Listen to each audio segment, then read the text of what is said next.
Hello and welcome guys, a very very warm welcome everyone. आप सबका स्वागत है हमारे आज के 17 Feb daily current affairs analysis में। ये वीडियो मैंने पहले से रिकॉर्ड किया है। ये वीडियो मैंने कल रात में 9 बजे रिकॉर्ड किया है और मैं आज से ट्रैवल कर रहा हूँ। मेरी पूरी कोशिश होगी कि वीडियो आपको लाइव दिखे, अगर भगवान करे लाइव ही आए, लेकिन अगर बट ऑब्वियस अगर नहीं हो पाता है तो मैं रिकॉर्डेड तो अपलोड कर दूँगा।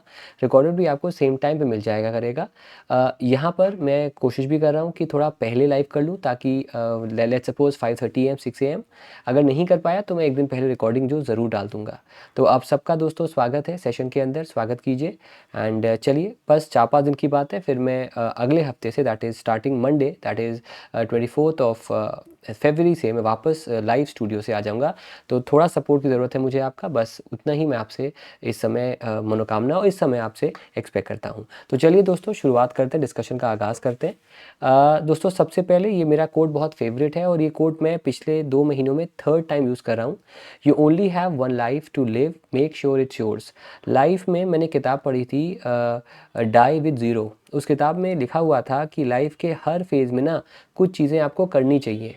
गलतियाँ करना पाप नहीं है। अगर आप गलतियाँ नहीं करते हैं तो आपने ज़िंदगी जी नहीं है। अगर आप गलतियाँ करेंगे तो ही आप सफल होंगे, ये बात भी याद रखिएगा। अगर आप हमेशा सेफ प्ले करेंगे ना तो आप लाइफ एंजॉय कर पाएंगे और चुटकियों में आपकी लाइफ चली जाएगी। ऐसा मैंने जो मुझसे बड़े हैं, जो बुज़ुर्ग हैं, उनसे बात करके, किताबें पढ़ के मैंने रियलाइज़ किया है कि हर समय का हर समय में कुछ अच्छी चीज़ें करनी चाहिए, कुछ चीज़ें एज अप्रोप्रिएट करनी चाहिए, और यही मैं आज कर रहा हूँ। चलिए दोस्तों, शुरू करते हैं, डिस्कशन का आगाज़ करते हैं। क्वेश्चन 1 पे आते हैं। In the climate risk index 2025 published by German Watch, which rank has India been given among the most affected countries during 93 to 2022? India की रैंक इसमें दोस्तों जो है वो आपका छठे पे है, लेकिन अगर हम नहीं, इसमें इंडिया की रैंक जो है वो 6 पे है। लेकिन अगर हम बात करें सिर्फ 2022 का, तो सिर्फ 2022 में इंडिया की जो रैंक है वो आपकी यहाँ पर रैंक इंडिया की 49th आ चुकी है। यहाँ पर हल्का सा करेक्शन कर लीजिएगा। जी हाँ, इंडिया 6 मोस्ट अफेक्टेड कंट्री इसमें तो आती है, लेकिन 49th रैंक पे आ चुकी 2022 में। इसको कंपेयर करें हम 2021 से, तो उस समय रैंक 2019 से 2021 से, तो उसमें रैंक हमारी और ख़राब थी, लेकिन ये 49th रैंक पर आ चुकी है आपकी 7th रैंक से इन 2022। ओवरऑल बात करें तो ओवरऑल इस पूरे फेज़ में छठे नंबर पे आता है। इसमें सबसे ऊपर जो कंट्री आती है उसका नाम होता है आपका डोमिनिका रिपब्लिक, जो यहाँ पर टॉप पे आती है in terms of climate effect. और अगर हम 2022 के अकेले बात करें तो वहाँ पर टॉप पे आती है आपकी पाकिस्तान। यहाँ पर देखिएगा, डोमिनिका 1 पे, चाइना 2nd पे, होंडुरास आपका जो है वो 3rd पे आती है। Consider the following statements regarding the devolution to rural local bodies in India. आपको बताना है इनमें से कौन सा स्टेटमेंट करेक्ट है।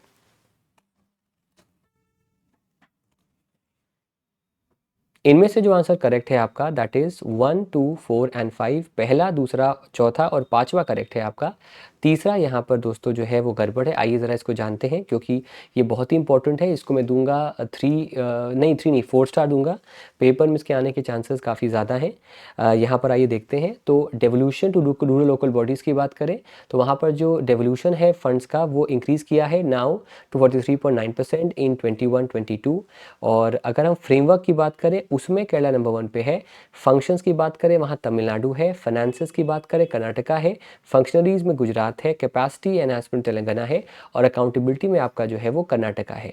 यहाँ पर आप देख सकते हैं, यहाँ पर लिखा हुआ है कर्नाटका हाईएस्ट है, इसमें तो सही है, लेकिन फाइनेंशियल मैनेजमेंट की बात करें तो यहाँ पर आप क्लियरली देख सकते हैं कि फाइनेंशियल मैनेजमेंट की बात करें तो वहाँ पर कर्नाटका आएगा, ना कि आपका वहाँ पर केरला आएगा।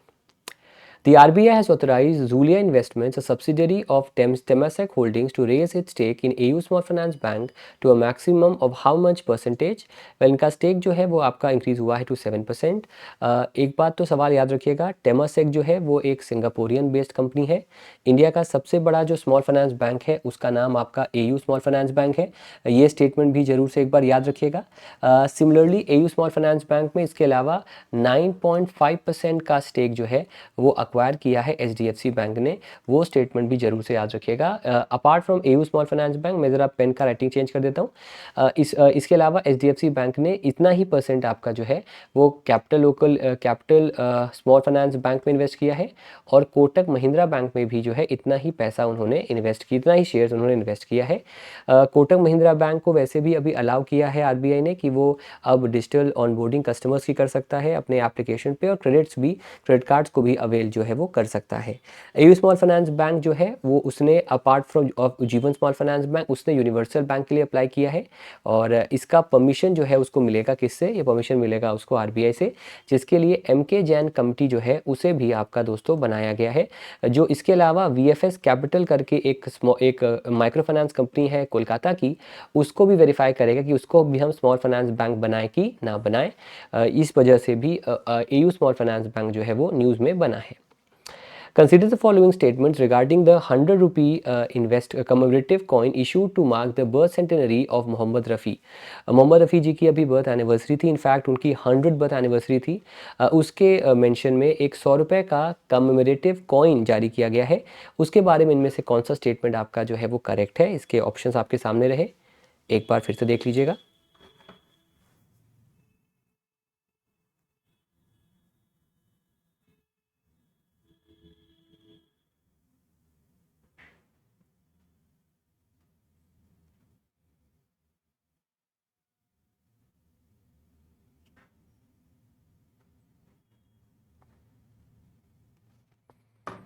चलिए, अब ज़रा इसके ऑप्शंस पे आते हैं। आंसर यहाँ पर जो है वो है 1, 2, 4 एंड 5। यहाँ पर स्टेटमेंट 3 जो है वो गलत है, बिकॉज टोटल नंबर ऑफ जो सरेशंस है, जो नंबर ऑफ यूनिट्स आपकी बनी है वो 200 है, 200 है, ना कि आपकी दोस्तों यहाँ पर 150 है। Google has signed a memorandum of understanding with which Indian state government to leverage artificial intelligence for advancements in various sectors such as agriculture, mobility, education, sustainability and governance. Google ने कृषि गतिशीलता, शिक्षा स्थिरता और शासन जैसे विभिन्न क्षेत्रों में प्रगति के लिए आर्टिफिशियल इंटेलिजेंस का लाभ उठाने के लिए किस भारतीय राज्य सरकार के साथ समझौता ज्ञापन पर हस्ताक्षर किए हैं? तो एग्रीमेंट दोस्तों जो है गूगल ने किया है तेलंगाना सरकार के साथ, उस वजह से तेलंगाना भी अभी फिलहाल न्यूज़ में है। जैसे आपने देखा अभी हाल ही में कर्नाटका फाइनेंशियल सर्विसेज के मामले में इंडिया में टॉप पे है in terms of devolution to panchayats. Maharashtra India का पहला स्टेट है जहां पर एआई पॉलिसी बनी है। इंडिया की पहली जो आर्टिफिशियल इंटेलिजेंस यूनिवर्सिटी है वो भी महाराष्ट्र बनेगी। इंडिया का जो पहला सिंगल लोकेशन का सोलर पावर प्लांट होगा सबसे बड़ा, वो होगा तमिलनाडु में। और मसाली करके गाँव है आपका इन गुजरात, जो कि एक इंडिया का पहला आपका सोलर बॉर्डर विलेज के तौर पे काम करेगा। अब आते हैं दोस्तों ज़ॉम्बीवर्स पे, फटाफट इसको ज़रा रिवाइज कर लेते हैं जल्दी से। और यहीं पर आके फंसता है हमारा ये डेटा, और वो फंसता था लेकिन अब फंसा नहीं। हाँ, तो फंस गया है, लेकिन वापस आते हैं सर, ये रहा आपके सामने वापस। हाँ, तो चलो ज़रा एक बार। हाँ, तो सबसे पहले एक तो new India cooperative bank news में है। मैंने एक दिन पहले टेलीग्राम पे शेयर भी किया था आपके साथ कि न्यू इंडिया कोऑपरेटिव बैंक के साथ क्या हो रहा है। टेलीग्राम पे आप हमें यस ऑफिसर पे फॉलो कर सकते हैं, और एक्सप्लेन बाय कुश पर भी फॉलो कर सकते हैं।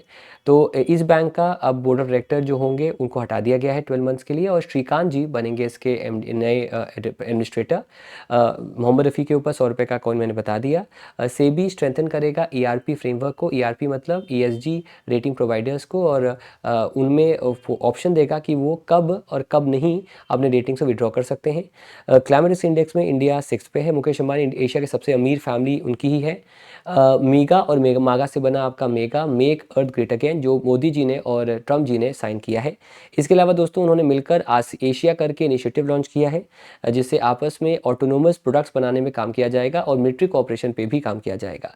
इसके अलावा इंडिया ने कुछ हफ्ते पहले नेशनल क्रिटिकल मिशन लॉन्च किया था, जिसका 7 ईयर्स का बजट था अराउंड 34,300 करोड़ का, और उसको बूस्ट करने के लिए ट्रस्ट इनिशिएटिव को इंडिया यूएस ने अभी हाल ही में लॉन्च किया है। फिर दोस्तों जैसा मैंने आपको बताया, प्रोफेसर एसपी सिंह बघेल जो भारत के मिनिस्टर ऑफ स्टेट हैं, उन्होंने status of devolution to panchayat in states पे रिपोर्ट दर्ज की, जिसमें अलग अलग कैटेगरी में आपके अलग अलग बैंक आए हैं। लेकिन आपको बताना है कमेंट सेक्शन में कि टॉप 3 स्टेट्स कौन से हैं ओवरऑल, ये आपका होमवर्क है। इसके अलावा दोस्तों इंडिया में एक ऑर्गेनाइजेशन है, एक नॉट ऑर्गेनाइजेशन, एक इनिशिएटिव है जिसका नाम है CDRI। उसने किसके साथ टाइप किया है? फॉर DRRAF, जिससे डिज़ास्टर रिस्क को असेस कर पाएँ हम टेलीकॉम सेक्टर में। आंसर होगा डिपार्टमेंट टेलीकॉम। कौन सा देश होस्ट करेगा first ever international conference on governance? Answer है इंडिया। साप और HAL ने कोलैबोरेशन किया है for advanced laser warning system. SAP company कहाँ की है? स्वीडन की। इसने भी हाल ही में 84 मिसाइल को भी जो है उसके बारे में भी ये न्यूज़ में था। HAL ने किसके साथ टाइप किया है फॉर लीप इंजन? आंसर है उसका साफरान।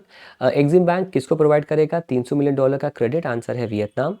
कौन सी सरकार ने लॉन्च किया है नोदी बंधन? आंसर है उसका वेस्ट बंगाल, जो कि एक बजट में इसका मेंशन किया गया है। गूगल के साथ किस स्टेट ने टाइप किया है for AI led transformation? Answer है तेलंगाना। दोस्तों कहाँ पर आपका जो फॉय सागर है उसका नाम वरुण सागर पड़ेगा और किंग एडवर्ड मेमोरियल का नाम भी चेंज कर दिया गया है? आंसर है अजमेर, जो कि राजस्थान में है। वनुआटू के नए PM का नाम है जोतम नापात। कौन बिल्ड करेगा deep water space station in south China sea? Answer है चाइना। इलिये बोलुजान किस देश के बने हैं इंटरिम प्रेसिडेंट? आंसर है रोमानिया। कॉन्स्टेंटीन तसूलियास कहाँ के बने प्रेसिडेंट? आंसर है ग्रीस। प्रभाकर करेकर क्या थे? वो क्लासिकल म्यूजिक माइस्ट्रो थे। एक किताब है the new icon on Veer Savarkar, वो किताब किसने लिखी है? आंसर है अरुण शोरी। आई एम सोल्जर्स 5 की ऑथर कौन है? उनका नाम गीतिका लिड्डर है। किस कंपनी लॉन्च किया है 21 Starlink satellites aboard the Falcon 9 rocket? Answer है स्पेसएक्स। और किस IIT ने डेवलप किया है self cleaning flexible heating fabric? Answer IIT Guwahati. इसके अलावा उन्होंने बैम्बू बंकर्स के लिए भी IIT गुवाहाटी ने इंडियन आर्मी के साथ जो है रिसेंट में आपका टाई अप किया था। अब दोस्तों आते हैं RBI जंक्शन पे। मैं तो अभी आपके साथ लाइव नहीं हूँ, लेकिन मुझे पूरी उम्मीद है कि अगर आप ये वीडियो प्रीमियर पे देख रहे होंगे तो इस पर्टिकुलर डगर पर, इस पर्टिकुलर जंक्शन पे आकर आपके चेहरे पे स्माइल तो आ गई होगी। मैं आपको अभी नहीं देख पा रहा हूँ, बहुत जल्द देख पाऊँगा, टेंशन मत लीजिए, मतलब आपके कमेंट्स को बहुत जल्द देख पाऊँगा। लेकिन उम्मीद करते हैं कि आप इसका आंसर बड़े आराम से कर लेंगे। तो एक बार सब लोग ज़रा स्माइल कर दीजिएगा, और अगर अभी तक आपने वीडियो को लाइक नहीं किया, वीडियो को लाइक कर दीजिएगा और वीडियो को शेयर कर दीजिएगा। एक मैं मानना है मेरा, skipping is not an option, लेकिन मेरा ये भी मानना है कि लाइफ को आपको एंजॉय भी करना चाहिए। तो स्किप मैं नहीं करा सेशन आपके लिए, मैं सेशन भी आपके लेकर आ रहा हूँ, लेकिन साथ साथ अपने लाइफ को बैलेंस भी कर रहा हूँ। उम्मीद करते हैं कल को जब आप बैंकर बन जाओगे तो आप भी ट्रैवल करोगे और आप भी अपनी लाइफ को बैलेंस करोगे। लाइफ का बैलेंस का मतलब है कुछ समय के लिए ऑब्सेस करना किसी टारगेट पे, उसको अचीव करने के लिए कुछ समय के बाद उस इंजॉय करना। अगर आप हर चीज़ में ऑब्सेशन लाते रहेंगे तो बहुत अंतर नहीं रहेगा आप में और एक मेनियाक में। तो आपको मेनियाक नहीं बनना है, आपको एक ऐसा व्यक्ति बनना है जो ऑब्सेस रहता है किसी चीज़ को लेकर, उसे अचीव करता है और फिर कुछ टाइम के लिए इंजॉय भी करता है, बिकॉज इंजॉय करना भी लाइफ का एक बड़ा एस्पेक्ट होता है। उम्मीद करते हैं, चलिए अब आगे बढ़ते हैं, एंड आई होप कि आप तक मज़ा आपको आ रहा होगा। दोस्तों 20 NBFCs ने अपना रजिस्ट्रेशन लाइसेंस RBI को सौंपा है, सरेंडर किया है। They no longer want to become they no longer want to be NBFC। इसमें रिलायंस कमर्शियल फाइनेंस है, IDFC लिमिटेड जैसी कंपनीज हैं जिन्होंने अपना सर्टिफिकेट और रजिस्ट्रेशन किया है। इनमें से कुछ कंपनीज ने तो NBFC से ही अपने आप को हटा दिया है और कुछ कंपनीज ने कहा है कि हमारा मर्जर हो चुका है और इस वजह से हम नहीं रहेंगे। फॉर एग्जाम्पल IDFC जो है उसका ऑलरेडी मर्जर हो चुका है IDFC फर्स्ट बैंक के नाम पे। इसके अलावा 17 ऐसे NBFCs हैं जिनका लाइसेंस कैंसिल किया है RBI ने, और ख़ास तौर पे वेस्ट बंगाल के अंदर। और एक और NBFC है कामधेनु फाइनेंस कंपनी, ये कंपनी इसका लाइसेंस को रीइंस्टेट किया है। ये फिर से एक फाइनेंस कंपनी के तौर पे NBFC के तौर पर आपका वर्क कर सकती है। दोस्तों NBFC की बात करें तो NBFC की जो अपर लेयर है वहाँ तो कोई भी नहीं है। अगर आप बात करें टॉप लेयर में आपका, मतलब अगर सबसे ऊपर जो लेयर होती है उसमें कोई NBFC नहीं, उसके नीचे वाली लेयर पे आपकी 15 NBFCs आती हैं। और NBFC के बारे में कहा भी गया था कि अभी उनका जो डोमेन नेम होगा वो fin.com के नाम से, fin.in के नाम से होगा। एक बार चेक कर लीजिएगा, जिसकी उनका है .bank.in बैंक का। वैसे ही NBFC का भी जो होगा दोस्तों आपका वो fin.in के नाम से, एक बार चेक कर लीजिएगा उसको, उनका भी नया डोमेन नेम जो है वो आपका चेंज किया जाएगा। फिर दोस्तों RBI ने नैनीताल बैंक, जो कि भारत का एक बहुत पुराना प्राइवेट सेक्टर बैंक है, बैंक ऑफ बड़ौदा का इसमें एक बड़ा मेजर शेयर है, लेकिन ये प्राइवेट बैंक है। और दूसरा भारत का जो दूसरा सबसे बड़ा स्मॉल फाइनेंस बैंक में से एक है उज्जीवन स्मॉल फाइनेंस बैंक, उन पे फाइन लगाया है। वैसे तो उज्जीवन स्मॉल फाइनेंस बैंक अभी न्यूज़ में था क्योंकि इसने कहा है कि हम भी कम नहीं है और हमको भी चाहिए फुल इज्जत। इन्होंने कहा कि हम भी चाहिए, हमको भी बनना है एक यूनिवर्सल बैंक, लेकिन अब इन पे फाइन भी अभी RBI ने अप्लाई किया है। दोस्तों आरबीआई ने उज्जीवन स्मॉल फाइनेंस बैंक पे लगाया है फ़ाइन 6.70 लाख का, और ये फ़ाइन लगाया गया है क्योंकि कुछ इशू आया है लोन अग्रीमेंट्स को लेकर सर्टेन बोरोवर्स को, और टाइम लगा उनको सैंक्शन करने में, इस वजह से उज्जीवन स्मॉल फाइनेंस बैंक पे फ़ाइन है। और दूसरा फ़ाइन जो है वो आपका नैनीताल बैंक पे, जिस पे 61.40 लाख का फ़ाइन है, और ये कस्टमर सर्विस इन बैंक्स का फ़ाइन लगाया गया है। जैसे ही मैंने ये वर्ड पढ़ा, ये टर्म पढ़ा, मुझे 65 लाख याद आ गया, और 65 लाख का मतलब है कि ये फ़ाइन लगाया किस पे है, ये फ़ाइन आपका इक्विटास स्मॉल फाइनेंस बैंक पे दोस्तों जो है वो लगाया गया है। जैसे मैंने 0.40 पढ़ा, मुझे याद आ गया कि 26.70 लाख का फ़ाइन जो है वो लगाया गया किस पे, इंडिया पोस्ट पेमेंट बैंक पे। तो मुझे ये टर्म्स पढ़ पढ़ के ना बहुत कुछ चीज़ें याद आ रही हैं। 1 से याद आया 1 करोड़ का फ़ाइन है आपका ऑन 1 करोड़ का फ़ाइन है ऑन बैंक ऑफ इंडिया जी, और 3.31 करोड़ का फ़ाइन जो है वो फ़ाइन है आपका on Jammu and Kashmir bank. Fine कितना है कैनरा बैंक पे, इसका जवाब आप लोग प्लीज़ मुझे कमेंट्स में बताइएगा। फिर दोस्तों एलआईसी कोशिश कर रहा है अपने आप को बदलने की, उसका एक इनिशिएटिव है आपका डाइव, ठीक है। सबसे पहले तो डाइव का फुल फॉर्म जानते हैं। डाइव का फुल फॉर्म है digital innovation and value enhancement. आपने कोडाक के बारे में सुना होगा, आपने नोकिया के बारे में सुना होगा। उनमें एक चीज़ कॉमन है, कॉमन ये है कि उन्होंने समय के साथ अपने आप को चेंज नहीं किया, समय के साथ अपने आप को इनोवेट नहीं किया। उसका एक और एग्जांपल है आपका ब्लैकबेरी। मैं जब छोटा बच्चा था, स्कूल में था, तो ब्लैकबेरी होना एक बहुत ही एक प्रिविलेज की बात थी, और जिसके पास ब्लैकबेरी होता उसको लोग बहुत बड़ा आदमी मानते थे। लेकिन उन्होंने इनोवेशन नहीं किया, और ग्रेजुअली उनका जो ग्रोथ था वो रुक गया, और वो फिर बैंकरप्ट होकर बंद हो गए, या फिर बहुत ही लिमिटेड अमाउंट में चल रहे हैं। हालांकि नोकिया ने तो अभी हाल ही में एयरटेल के साथ टाई भी किया है, क्योंकि इंडिया में जो एयरटेल का जो 5G एक्सपेंशन है, उसमें जो वायरलेस एक्सेस होगा वो नोकिया प्रोवाइड करेगा एयरटेल के लिए। तो नोकिया कम से कम उसने अपने आप को पिवट किया है from being a phone set company now to a more reliance on 5G and 5G spectrum enhancement. तो वो तो करी, लेकिन कई कंपनीज अभी उतना कमबैक अपना नहीं कर पा रही हैं। तो आइए वापस आते हैं। तो एलआईसी जो है उसने अपना एक मार्केटिंग टेक प्लेटफॉर्म लॉन्च किया है, जिसका नाम है मार टेक प्लेटफॉर्म, और ये पहला एक बुनियादी बहुत एक स्टेबल और बहुत ही इफेक्टिव स्टेप है इन इनिशिएटिंग द प्रोजेक्ट डाइव।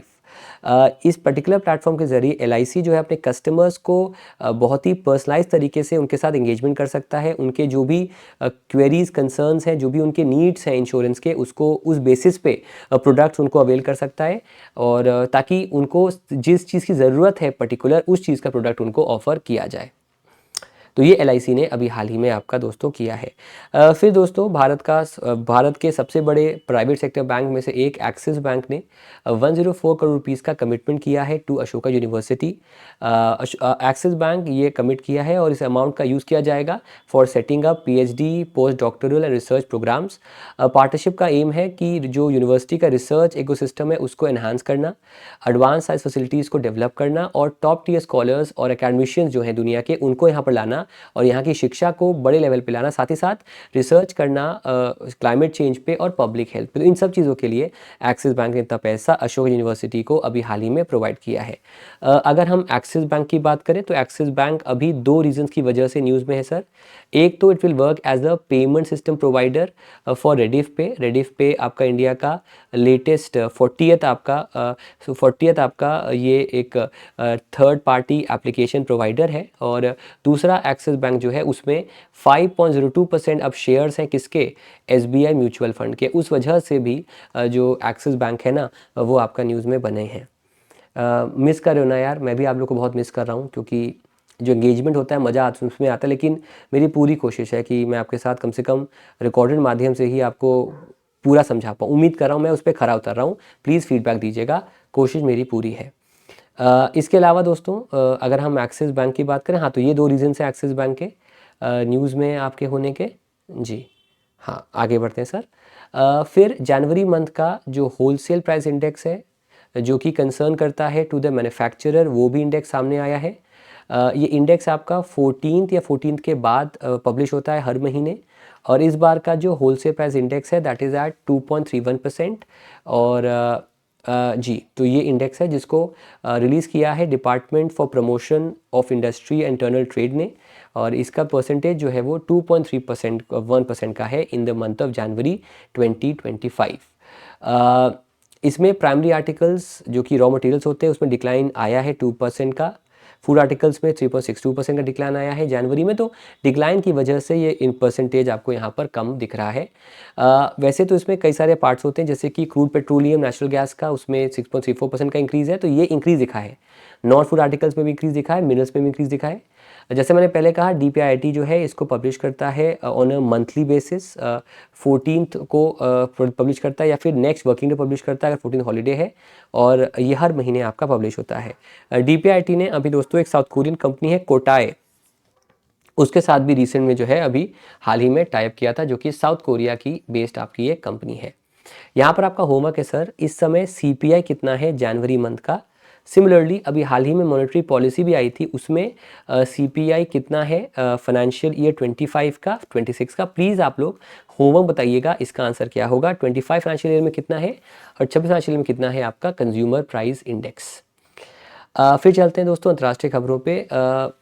मुझे पता नहीं क्यों, आप लोग बताना आपका क्या मत है, मुझे मोदी जी जब कभी वो विदेश जाते हैं ना, या जब कभी उनके पास कोई आता है, तो मुझे उनमें और सेंटा क्लॉज में अंतर कम दिखता है, क्योंकि वो बहुत सारे गिफ्ट्स अपने जो अतिथि हैं और जहाँ जाते हैं वहाँ देते हैं, और गिफ्ट भी बहुत ही यूनिक होते हैं, बहुत ही मतलब आप मतलब खुद तो चूज़ नहीं करते होंगे, चूज़ कोई और करता होगा, लेकिन भाई जो चूज़ कर रहा है उसको सैल्यूट है सर, है ना भाई। पकड़ के रखो ऐसे आदमी को जो ऐसे अनोखे गिफ्ट दे रहा है। तो मोदी जी ने गिफ्ट भी दिया और मोदी जी को भी गिफ्ट दिया, क्योंकि इलॉन मस्क भी अलग टाइप के आदमी हैं, उनका भी अलग ही एक तरीका है लाइफ जीने का और लाइफ को हैंडल करने का। तो मोदी जी को इलॉन मस्क जो है, उन्होंने जब उनकी मीटिंग हुई थी ब्लेयर हाउस वाशिंगटन DC में, तो उस मीटिंग में एक hexagonal ceramic heat shield tile provide किया गया है। अब इट हीट शील्ड टाइल की खासियत ये है कि स्पेसएक्स का जो स्टारशिप टेस्ट फ्लाइट था, जो कि टेस्ट हुआ था in the outer space October 2024 का, उसका ये हिस्सा है। So basically it was a component of the SpaceX Starship test flight. तो उसको इन्होंने मोदी जी को जो है वो आपका सौंपा है। इसके बदले मोदी जी ने 3 इंडियन क्लासिक बुक्स दी हैं फॉर मस्क चिल्ड्रन, और ये पहली मुलाकात नहीं है, इसके पहले 2015 में टेस्ला के सैन होसे फैसिलिटी में भी मोदी जी की और मस्क की मुलाकात जो है वो आपकी हो चुकी थी। फिर दोस्तों आज 17 फरवरी है। 14 फरवरी को एक उर्दू का अच्छा वर्ड इख्तिताम हुआ एक इवेंट का, जिसका नाम था world government summit. World government summit का का समापन हुआ एक तरह से अगर हम कहें। और ये जो गवर्नमेंट समिट है ये दुबई में आपका एक तरह से शुरू हुआ था, और इसका थीम है शेपिंग फ्यूचर गवर्नमेंट्स। और इसमें इंडिया ने कमिट किया है कि वो 2030 तक 500 gigawatt renewable energy capacity develop कर लेगा। करंट में वो डेवलप किया है उसने 200 गीगावाट का, और पिछले साल उसने करीब 34 गीगावाट जो है उसने रिन्यूएबल एनर्जी जो है वो डेवलप आपका किया है। इस मौके पर 109 टाइप की क्लाइमेट रेजिस्टेंट सीड वैरायटीज़ को भी इसी समिट में आपका जो है वो लॉन्च किया गया। अब चलते हैं देश में क्या चल रहा है सर। देश की बात करें तो फोर्ब्स मैगजीन ने फिर से अपनी एक रेटिंग लॉन्च की। अभी कुछ टाइम पहले एक रेटिंग आई थी आपकी विमेन 50 अंडर 50, विमेन 50 अंडर 50 ऐसा करके आया था, सॉरी 50 ओवर 50 करके ऐसा कुछ आया था, वो आया था। अब आपका फोर्ब्स इंडिया 30 अंडर 30 आया कि ऐसे 30 इंडिया के लोग जो 30 साल की उम्र से कम में कमाल कर रहे हैं। और इसमें 42 यंग अचीवर्स हैं जिनकी एज 30 तक है या उससे कम है, और 19 कैटेगरीज में आते हैं। 42 इंडिविजुअल्स को इसमें रखा गया है, और इसमें एक नई कैटेगरी में भी लोग आए हैं जो कि AI कैटेगरी में कौन पायनियर्स है, यंग टर्क्स हैं, उनको भी इसमें रखा गया है। यंगेस्ट अचीवर इसमें है देवन चंद्रशेखरन, 18 ईयर्स के हैं, फाउंडर एंड MD हैं फ्यूचरलेज इनोवेशंस के।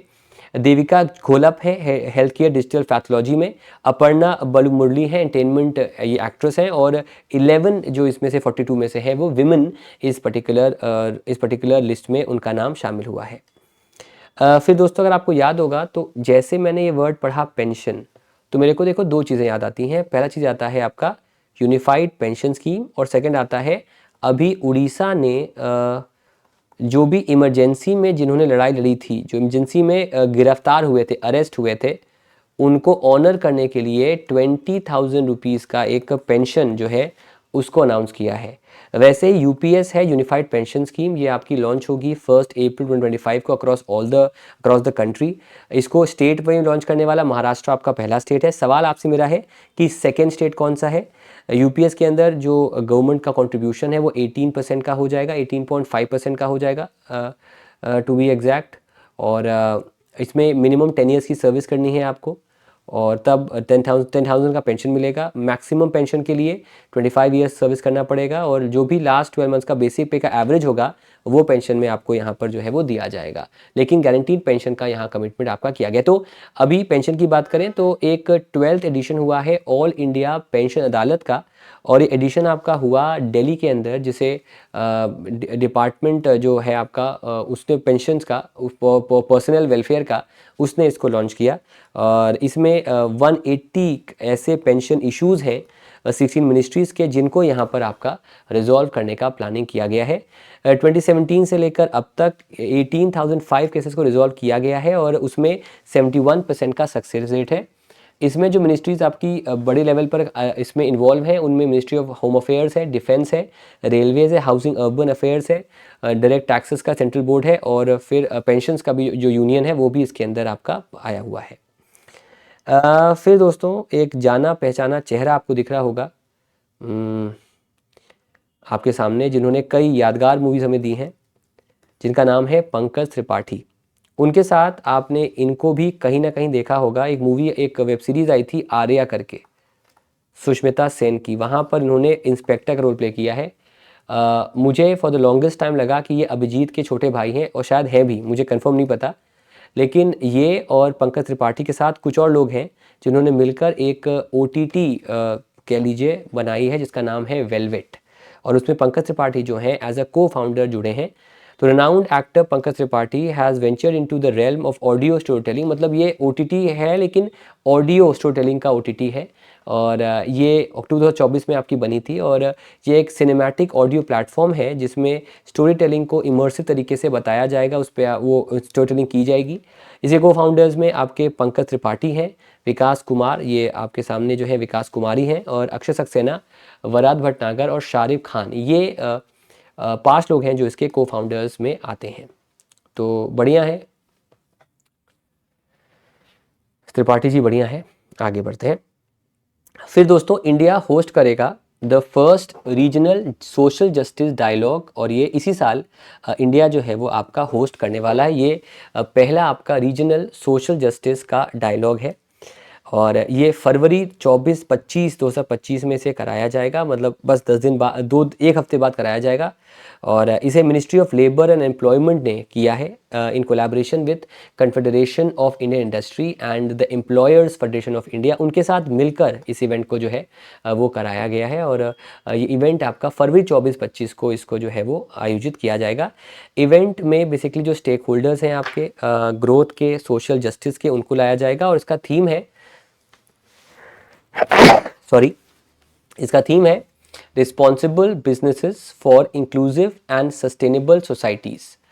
ठीक है, रिस्पॉन्सिबल बिजनेस मतलब भाई इसको चलाने वाला कोई मोटा भाई है, कोई मारवाड़ी होगा। फॉर इंक्लूसिव मतलब हर जात पात के लोगों को, हर किसी को, महिलाओं को भी इंक्लूड किया जाएगा। ऐसा नहीं होगा कि मिसेस की तरह उनको सिर्फ अनपेड लेबर रखा जाएगा। और सस्टेनेबल सोसाइटी, यहाँ पर जो भी रॉ मटेरियल यूज़ होगा वो आपका इको फ्रेंडली होना चाहिए। तो इससे याद कर लो कि इसका थीम में एक तो रिस्पॉन्सिबल बिजनेस के लिए, इंक्लूसिव नेचर और सस्टेनेबल सोसाइटीज़ इसमें इन्वॉल्व होंगी। तो वो थीम पर इवेंट जो है वो आपका अभी हाल ही में कराया जाएगा। तो यहाँ पर आप देख सकते हैं इसका थीम देखिए दिया हुआ है। ये जो आपका कॉन्फ्रेंस है, it is a part of the global कोalition for social justice, जिसको इंटरनेशनल लेबर ऑर्गेनाइजेशन ने लॉन्च किया था 2023 में। उसका हिस्सा ये आता है। 80+ पार्टनर्स है एशिया पैसिफिक जो इसमें आए हैं, और it is coinciding with the employee state insurance corporation 74th foundation day. एक ऐसी कॉरपोरेशन जो अगर कोई कंपनी जिसमें एम्प्लॉयज़ आपके 10 से ऊपर हैं, उनको वहाँ पर मिनिमम एक हेल्थ कवर देती है, उसका 74th फाउंडेशन डे था। उसके मौके पर इसको जो है वो आपका लॉन्च किया गया दिल्ली के अंदर। फिर दोस्तों अगर आपने कभी नोटिस किया है, आप में से कितने लोग के पास फ़ोन पे हॉटस्टार था? अगर आपके पास अगर आपके पास फ़ोन पर हॉटस्टार है तो आप नोटिस कीजिएगा कि उसका अब लोगो भी चेंज हो गया है। जैसे कि अगर मैं हॉटस्टार लिखता भी हूँ, है ना, अपने फ़ोन पे, तो मेरे को लिख के आता है जियो हॉटस्टार, ठीक है। तो उसका एक नया लोगो भी आपके सामने आ चुका है और ये उनका नया ओटीटी प्लेटफॉर्म है जो बेसिकली आपका मर्जर है जियो सिनेमा का और हॉटस्टार का।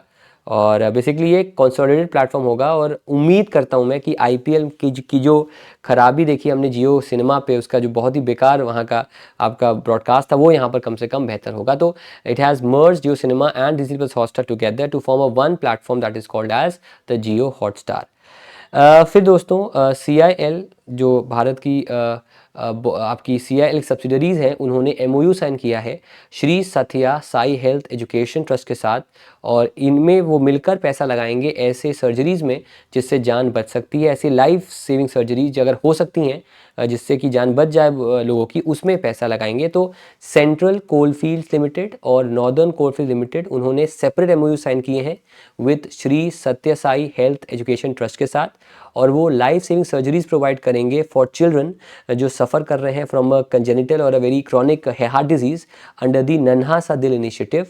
ये इनिशिएटिव जो है वो एक ऐसा इनिशिएटिव है सेंट्रल कोलफील्ड लिमिटेड का या फिर कोल इंडिया लिमिटेड का, जिसकी ये दोनों आपकी सब्सिडरीज़ हैं और ये मिलकर विद श्री सत्य Sai health and education trust मिलकर ये इसमें इन्वेस्टमेंट, इसमें चैरिटी एक तरह से वो दोस्तों करने वाली हैं। तो किस ऑर्गेनाइजेशन की सब्सिडरीज़ ने टाइप किया है विद श्री सत्य Sai health and education trust, तो उसका आंसर होगा कोल इंडिया। उनकी दो सब्सिडरीज़ हैं, सेंट्रल और नॉर्दर्न कोलफील्ड, उन्होंने ये टाइप यहाँ पर दोस्तों जो है वो किया है।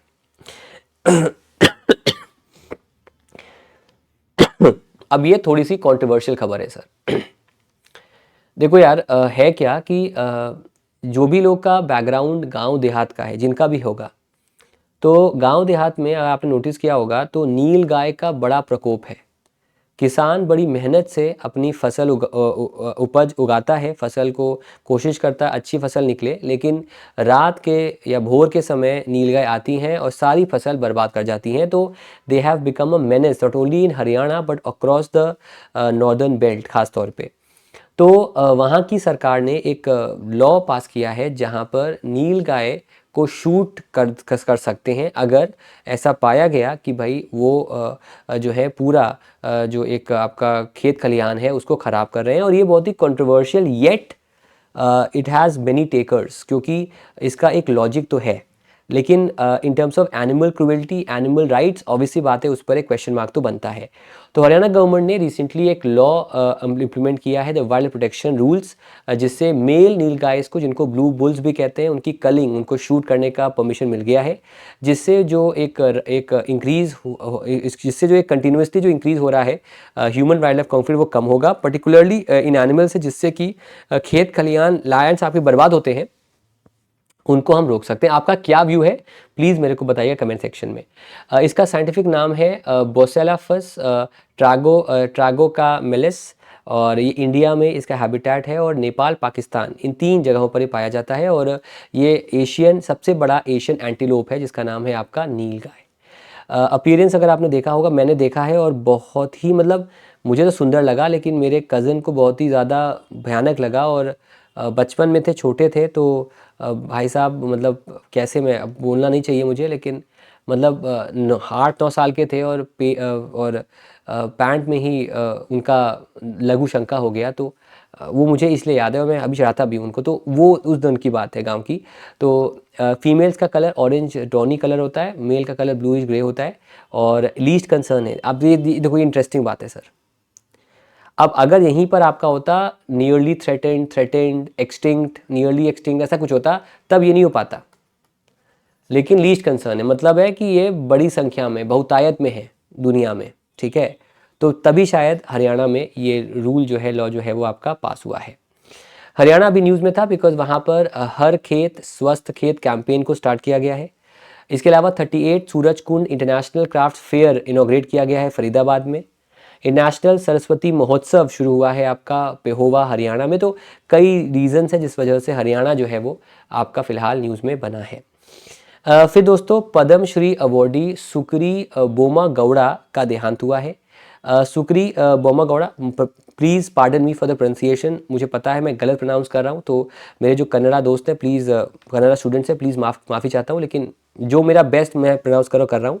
इनकी डेथ हुई एट द एज ऑफ 88। ये एक मशहूर प्रख्यात फोक सिंगर थी कर्नाटका की, और कर्नाटक के हलकी वोकालिगा कम्युनिटी से बिलोंग करती थी, और इन्हें 2017 में पद्मश्री अवार्ड से, इसके अलावा राज्योत्सव अवार्ड और नदोजा अवार्ड भी इनको दोस्तों उससे इनको नवाजा जा चुका है।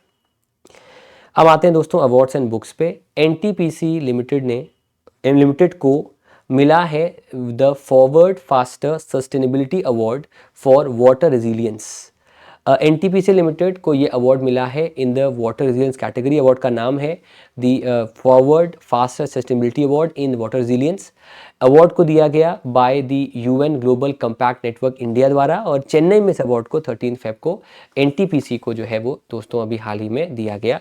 एनटीपीसी न्यूज़ में है क्योंकि एक तो इन्होंने एक ग्रीन चारकोल प्लांट बनाने की बात की है हरियाणा में, दूसरा ये जो चारकोल प्लांट होगा वो 2 जगहों पर सेटअप होगा, एक तो गुरुग्राम में और एक फरीदाबाद में, और इससे जो म्यूनिसिपल वेस्ट है ना, कचरा है, उसको कन्वर्ट किया जाएगा इनटू चारकोल और ग्रीन को, ताकि उसका यूज़ हम इंडस्ट्रीज़ में कर सकें। फिर दोस्तों मोदी जी ने विजिट किया during his visit to France with the president Emmanuel Macron to ITER facility, जहां पर कई इंडियन से भी उनकी यहां मुलाकात हुई, जो कि जहां पर इंजीनियर्स होंगे वहां पर इंडियंस तो होंगे ही। तो prime minister Modi ji has visited the ITER facility in France. इस आईटीईआर का नाम है international thermo nuclear experimental reactor, ये नाम है इसका, और ये एक कोलैबोरेशन प्रोजेक्ट है ऑफ मेनी कंट्रीज जो मिलकर दुनिया का सबसे बड़ा मैग्नेटिक फ्यूजन डिवाइस बना रहे हैं। ये डिवाइस जो है उससे रिलेटेड है एक वर्ड जो कि है आपका टोकामैक, जो वहाँ पर बन रहा है। टोकामैक एक ऐसा डिवाइस है जो प्लाज्मा को कन्फाइन करेगा यूजिंग मैग्नेटिक फील्ड। कन्फाइन करने के बाद यहाँ से प्लाज्मा से एनर्जी एब्जॉर्ब होगी from the fusion of atoms. इससे हीट का जनरेशन होगा जिसको हम बिजली में और कन्वर्ट कर सकते हैं, जो कि जनरली पावर प्लांट्स में होता है। तो instead of a conventional power plant हम प्लाज्मा को कन्फाइन करेंगे with in itself using magnetic fields. उससे एनर्जी एब्जॉर्ब होगी उसमें, जिससे एटम्स का फ्यूजन से, और उससे हीट बनेगी जिसको हम कन्वर्ट कर सकते हैं इनटू इलेक्ट्रिसिटी, जिससे कि हम इलेक्ट्रिसिटी का यूज़ ट्रांसमिशन के लिए फिर अलग अलग जगह कर सकते हैं। प्रोजेक्ट में जैसे मैंने पहले कहा मल्टीपल नेशंस, 33 नेशंस हैं इसमें, जिसमें 7 की नेशंस हैं इसके members, China, European union, Japan, Korea, Russia and the US. और दशकों से 20-30 ईयर्स से ये काम चल रहा है, और मिलकर यहाँ पर जो एक्सपेरिमेंटल डिवाइस है उसको ये यहाँ पर जो है वो आपका बना रहे हैं। फिर दोस्तों सऊदी अरेबिया ने अनाउंस किया है कि वो बैन करेगा all alcohol at the 2034 world cup. मतलब जितना भी अल्कोहल, मतलब कोई किसी प्रकार का अल्कोहल का कंजम्पशन आपका 2034 के वर्ल्ड कप में नहीं हो पाएगा। The 2034 FIFA World Cup in Saudi Arabia will feature the prohibition of alcohol throughout the nation, including stadiums and hotels. Saudi Arabia's ambassador confirmed that visitors would need to respect the country's customs as alcohol consumption remains strictly forbidden. Interesting, बहुत interesting बात है। अब देखना होगा इस पे response क्या आता है। फिर दोस्तों कर्नाटका की मेंस और हरियाणा की विमेंस टीम ने जीता है नेशनल गेम्स में गोल्ड मेडल, और फाइनल्स में हरियाणा ने हराया विमेंस में मध्य प्रदेश को, जबकि कर्नाटका ने हराया फाइनल्स में उत्तर प्रदेश को to win the men's title Karnataka का, और विमेंस में जीता हरियाणा ने to win the women's title in the 38 national games. Babar Azam, 2 second का पॉज, क्योंकि 2 सेकेंड का मतलब होता है 100 मिलियन लाइट ईयर्स, मेरे हिसाब से इतना दायरा है, डिफरेंस है बाबर आजम में और विराट कोहली में। बाबर आजम ने विराट कोहली को सरपास किया है, and he has equalled the record of the fastest to 6000 runs, जिसको उन्होंने शेयर किया है विद हाशिम अमला। अब इंटरेस्टिंग बात यह है कि ये जो उनका रेट चल रहा था आज से 2 साल पहले, उसमें भारी गिरावट आई है, और इनको इनिंग्स भी ज़्यादा लगी हैं इस बार। तो इन्होंने 123 इनिंग्स में 6000 रन बनाए हैं हाशिम अमला ने, और यही रिकॉर्ड अब बाबर आजम का भी है। विराट कोहली ने 6000 रन बनाए थे 136 इनिंग्स में, जबकि केन विलियमसन ने बनाए थे 139 में। लेकिन जो बाबर आजम हैं, जिन्होंने अभी हाल ही में कहा कि वो किंग नहीं है, अच्छा हुआ कि उनको सद्बुद्धि दे दी भगवान ने, अल्लाह ने। लेकिन ये जो भाई साहब हैं वो फास्टेस्ट टू 6000 रन्स हैं, और मुझे थोड़ा कोफ्त होती है क्योंकि आप कंपेयर करो तो किससे करो वो भी देख लिया करो। ये तो वही हुआ सर कि मतलब चलो ज़्यादा हम टाइम वेस्ट नहीं करेंगे, लेकिन हाँ 123 इनिंग्स में इन्होंने 6000 रन जो हैं वो बना लिए हैं। माफ़ी चाहता हूँ, कमेंट आ जाएगा फट से कि सर थोड़ा कम टाइम पास किया करो। मैं टाइम पास नहीं कर रहा हूँ सर, हल्का सा इमोशन दे रहा हूँ, नहीं दूंगा अगली बार, माफ़ी चाहता हूँ उसके लिए। जो इस बार का विनर होगा, ठीक है, उसे जो विनर्स होंगे उन्हें दिया जाएगा $2.24 मिलियन का प्राइज मनी इस बार के आईसीसी चैंपियंस ट्रॉफी में। The winners of the 8 team tournament will receive 19.45 crore along with the trophy on March 9। जो सेकेंड पे आएगा उसे मिलेगा $1.12 मिलियन का एक अमाउंट, दैट इज 9.72 करोड़ का, और जो फाइनलिस्ट होगा उनको मिलेगा 4.86 करोड़ का। टोटल प्राइज मनी जो है वो 59 करोड़ का है, और अगर हम 2017 से बात करें तब से लेकर अब तक इसमें 53% का इंक्रीज यहाँ पर जो है वो दोस्तों आ चुका है। फिर दोस्तों 38 नेशनल गेम्स अभी हाल ही में खेले गए हैं। नेशनल गेम्स उत्तराखंड में आपके खेले गए, और जनवरी 28 से फरवरी 14 तक इन गेम्स को खेला गया, और इसका थीम है green games focus on sustainability. इसका वेन्यू है देहरादून, हरिद्वार, पिथौरागढ़ और हल्द्वानी, और ओवरऑल जो है सर्विसेज सेस्पो कंट्रोल बोर्ड ने डोमिनेट किया। उनको मिले 68 gold, 26 silver and 27 bronze medal. तो नंबर 1 पे रहा आपका services sport control board. Haryana रहा आपका सेकंड नंबर पे विद 48 गोल्ड, और थर्ड पे रहा महाराष्ट्र विद 54 गोल्ड। लेकिन अगर हम गोल्ड की बात करें तो उसमें महाराष्ट्र सेकंड पे था। हाँ महाराष्ट्र सेकंड पे था, हाँ सही भी लिखा, भी सही तो लिखा है। तो जो फर्स्ट रनर अप था मतलब सेकंड पे वो महाराष्ट्र था 44 गोल्ड से, थर्ड पे आपका हरियाणा था विद 48 गोल्ड, और नंबर 1 पे था आपका सर्विसेज स्पोर्ट्स कंट्रोल बोर्ड जो कि 68 गोल्ड मेडल के साथ यहाँ पर नंबर 1 पे बना हुआ था। मैस्कॉट था इस बार का मौली, जो कि मोनाल जो स्टेट बर्ड है उत्तराखंड की उससे इंस्पायर्ड है।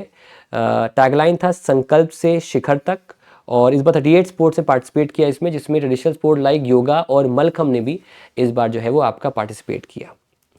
फिर दोस्तों Cristiano Ronaldo is still the world's highest paid athlete. उनकी जो इनकम है वो है $285 मिलियन की on annual basis.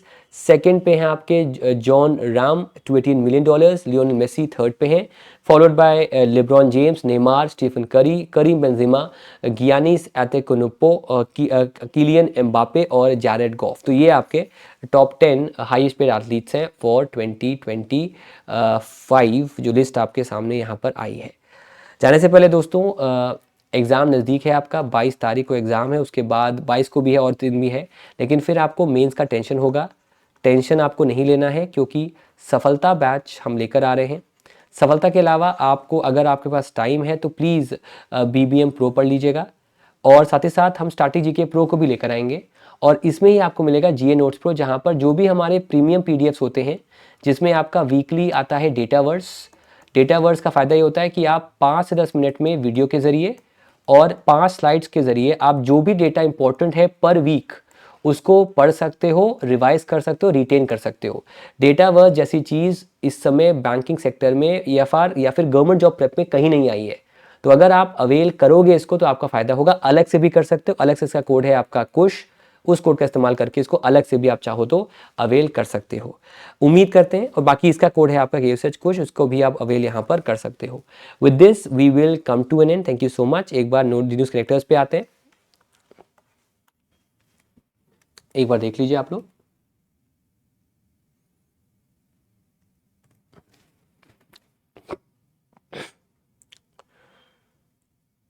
And with this, we will come to an end. Thank you so much everyone for coming. Bye-bye. Take care everyone. And thank you so much everyone. And bye-bye guys. Thank you so much. Bye-bye guys.